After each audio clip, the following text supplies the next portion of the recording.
I'm a Bullis Student Tutor, and in this video I'll be talking about the difference of squares formula.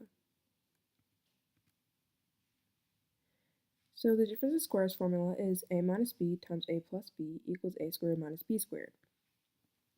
Let's go ahead and prove that by using the FOIL method. A times a equals a squared, a times b equals ab, negative b times a is minus ba, and negative b times b is minus b squared. Now AB and BA are the same thing, so AB minus BA is going to cancel to 0.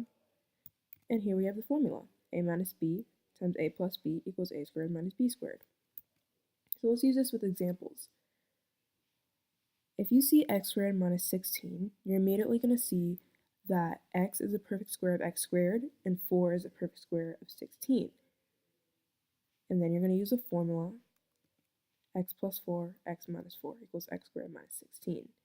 This is going to also go the other way around. So let's say you see x plus 3, x minus 3. You know that 3 is a perfect square of 9, but if you didn't know the difference of squares formula, you might be tempted to do all this work, x squared minus 3x plus 3x minus 9. Instead, as soon as you see this, you're going to know it's x squared minus 9 using the difference of squares formula. This is going to come really in handy starting from about Algebra 1 and going on into high school, college, and if you continue your math career. So here are two examples, x squared minus 81 and x minus 6 times x plus 6. And here are the answers.